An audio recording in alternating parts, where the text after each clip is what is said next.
Bismillahirrahmanirrahim. Hilafetu Siddiq radıyallahu anhu. Ebu Bekir Siddiq radıyallahu anhu halifetu Resulillahi sallallahu aleyhi ve sellem. İsmuhu Abdullah ibn Abi Kuhafe, Osman ibn Amir ibn Amr ibn Ka'b ibn Sa'd ibn Taym ibn Murrat ibn Ka'b ibn Lu'ay ibn Galib ibn Kureyşi Taymi. Yeltaqi ma'a Resulillahi sallallahu aleyhi ve sellem fi Murre. Jalaluddin Suyuti rahimahullah'ınki Halifler Tarihi namlı kitabının Ebu Bekir Sıddık hakkında sözlügen tarihi basqıç dep bütümüz. Yani Ebu Bekir Sıddık radıyallahu anhu'nunki hilafet devirden başlaptı bu kişi. Demek Ebu Bekir Sıddık radıyallahu anhu Peygamber sallallahu aleyhi ve sellem'nin vafatıdan keyin tunji bo'lgan xalifa. Bu Ebu Bekir Sıddık radıyallahu anhu Hicriye 11. yıldan Hicriye 13. yıla kadar hakimiyet sürgen. Ebu Bekir Sıddık radıyallahu anhu olsa Peygamber aleyhissalatu vesselam'nınki halifesi. Bu kişininki ismi Abdullah ibn Abi Kuhafe deyimiz. Bu Ebu Kuhafe'nin ismi Osman. Osman Amir'nin oğlu. Amir Emir'nin oğlu. Emir Ka'b'nin oğlu. Ka'b Sa'd'nin oğlu. Sa'd bolsa Taym'nin oğlu. Taym Murre'nin oğludur. Murre Ka'b'nin oğludur. Ka'b Lu'ay'nin oğludur. Lu'ay Galib'nin oğludur. Demek bu adam Taymi cemaatinden Kureyş kabilesinden. Peygamber aleyhissalatu vesselam'la bu kişininki nesebi Murre'de tutuşudu. Demek Murre bir yerde Peygamber aleyhissalatu vesselam'ның mı ve Ebu Bekir Sıddık'ның mı çoğun boğusu buldu endi bola. Demek Resulullah ile Ebu Bekir Sıddık'nınki nesebi doğ şahsınlık bağa vaxtıda Murre kege vaxtıda bula birleşidi. İmam-ı Nevevi rahimahullah özünün Tehzib namlı kitabıda. Yani bu Tehzibul İsim ve Lugat degan kitap. Evet, yaxshi eserlerden biri İmam Nevevi'ninki. Bu kishi shunaq degan. Biz bayon qilishimizcha Abu Bakrning ismi Abdullah'dır. Meşhur rivayette, meşhur ko'z qarashda. Atiq deganmi Abu Bakrning ismi deyilibdi. Lekin to'g'risi umumyuzlik ulamolar uni Abdullah deb atishdi. Atiq ismi emas, Abu Bakrning laqabi, yani hurmat nomi deydi. Bu kishini Atiq deb laqab, yani laqam qo'ygan. Chunki bu kishi davzaxdan ozod qilingan kishidir. Yani Atiq degan gap, yani shu qutulingan, davzaxdan ozod qilingan degan mazmunda. Tirmizi rahmetullohi alayhiniki rivoyat qilgan hadisda mushu mazmun bayon qilingan bir hadis bor. Bu odamning yuzi nihoyat go'zal, nurani bo'lg'achqa buni işte Atiq deb atagan deydi. Chunki Atiq deganning ma'nosi yana bir parlagan degan mazmunda. Bu so'zni Lays ibn Sa'd, Lays ibn Sa'd degan Misrniki donglik olimi ayni vaqtida bu kishi İmam Shofiy davrlarida o'tgan cho'ng olimlarning biri. Bir qism ulamolar mush ko'z qarashni yoqlagan. Yani ba'zi bir ko'z qarashlarda u odamniki nasibida ayiblik nuqson bo'lmag'achqa nasab avlodida shu buni Atiq deb atagan dedi. Bu ko'z qarash Mus'ab ibn Zubayrning so'zi ekan va undan boshqa bir qism ulamolarning. Lekin umumyuzlik ulamolar u kishining ismining Siddiq ekanligiga ijmo qilgan. Chunki bu kishi Peygamber aleyhissalatu vesselam'ni tasdiqlashga avval tiz Peygamberimizni tasdiqlagan kishilarniki biri. Ve shundaqla davomli o'zining hayotida rostchilikni o'ziniki axloq mezon qilib yashagan odam.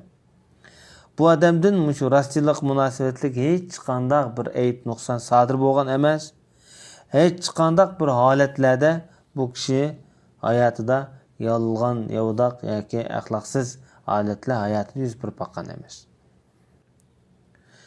Endi İslamiyet'te yani Müslüman bo'lgandan keyin bu odamniki nihoyat yuksak, nihoyat oliy adam hurmatlashga arzigidek bir xil pozitsiya maydonlar bor bu odamniki.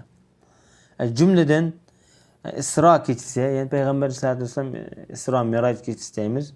Peygamber sallallahu aleyhi ve sellem Allah subhanahu ve taala'nınki huzuruna yani eriş osmonga chiqqan vaqtida shu kun demoqchi.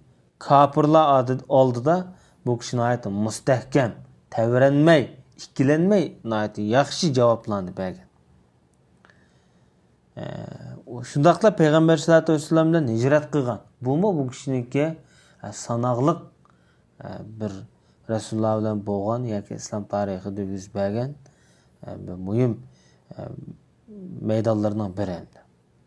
Hatta ayolini, ailesini, balalarını terk etip yalnız qo'yib, hatta dadasini ham yalnız qo'yib, g'ari Sevr tig'ida Peygamber sallallahu aleyhi ve sellem'le bir necha kun shu yerda birga shu qorong'ularda shu xavflik ensiz kechalarda, shu kunlarda Peygamberimizga hamroh bo'lgan, yo'llarda Peygamberimizga hamroh bo'lib Rasulullohning xizmatini qilib, demak bu kishi Peygamber sallallahu aleyhi ve sellem'dan bo'lgan bu hijratimi islom tarixida odamniki diqqatini qo'zg'aydigan, hurmatiga sazovor bo'lgan bir muhim holatlarning biri. Undan başqa bu kishiniki Badr kuni so'zlagan so'zimi muhim bir so'zlarniki biri. Endi Hudaybiya kunisimi bu kishi so'z qilgan. Bu so'zi musulmonlarniki ittifoqini, musulmonlarniki endishlik, ensizlik holatini birlikka, butunlikka aylantirgan so'zlarni qilgan. Bu so'zmi İslam tarixida oltin bilan yozilgandek so'zlar. Chunki boshqalar hamda boshqa sahobalar Makka nima uchun biz kirmaymiz, nima uchun umra qilmaymiz, nima qaytib ketamiz bu yerda deb bu ishlarda bir xil gangarash paydo bo'lgan vaqtida bu kishi mustahkam qadam bilan musulmonlarniki qaytib, sahobalarniki Madinaga qaytib kelishiga va Rasulullohniki bu to'xtamni tuzishiga bu foydali taraflarini so'zlash orqali musulmonlarni qoyil qilgan. Ondan bu kishi Peygamber aleyhissalatu vesselam tuvandagi bu so'zini degan vaqtida bu kishi yig'lagan. Boshqalar gangrab bu nima avvalda deb bo'g'icha bu kishi bu so'zning cho'nqur qatlamiga kirib Peygamber aleyhissalatu vesselamniki bu so'zini tushunib yig'lab tashlagan. Peygamberimiz dediki, bir bandani Alloh subhanahu va taolo dünya ve ahiretinin oralıqda ixtiyorlik berdi. Ya dünyanın tanlığın uzun ömrü yaşığın, ya ki ahiretini tanlığın, yani vafatının tanlığın demekçi de. Peygamberimiz özün demedi bir yerde aşkara. Lekin şu depoğuçular Ebu Bakır Sıddık'na yığılap ketken. Yığılap ketip bu Peygamberimizin vafatına bişaret edip özü tutulanmagan. Qolgan sahobalar buni tushunib bo'lguncha bu kishi gapni cho'nqur yerlarga berib bo'lgan. Undan boshqa Peygamber sallallohu alayhi vasallam o'lib ketgan vaqtida butun sahobalarda gangarash, hatto ba'zi sahobalar o'shini yo'qotib qo'ygan avvallar bor. Aqlini yo'qotib qo'ygan sahobalar bo'lgan. Lekin bu kishini mustahkam, temkin holatda turib, kishilarga shu kunsi so'z qilib, kishilarni tinchlantirgan. Ondan başqa bu adamniki olqishlashga tegishli bo'lgan maydonlardan musulmonlarning umum manfaatiga munosabatli bo'lgan xilofat bay'ati masalasida bu kishi yaxshi, oqilona tadbirlik holatda bu masalani yaxshi bir taraf qilgan. Ondan başqa xalifa bo'lgandan keyin Şamga avatilmoqchi bo'lgan Osama ibn Zeyd'nin qo'shinini avatishda yan o'z irodasi ching turib, bu ishga boshqacha yana ko'ngil bilgan. Shundaqla bu masalada boshqa sahobalar qarshi chiqsimi ching turib buni Shamga avatgan. Bu kishiniki bunda barmoqda saniladigan bir islom tarixidagi maydonlardan biri.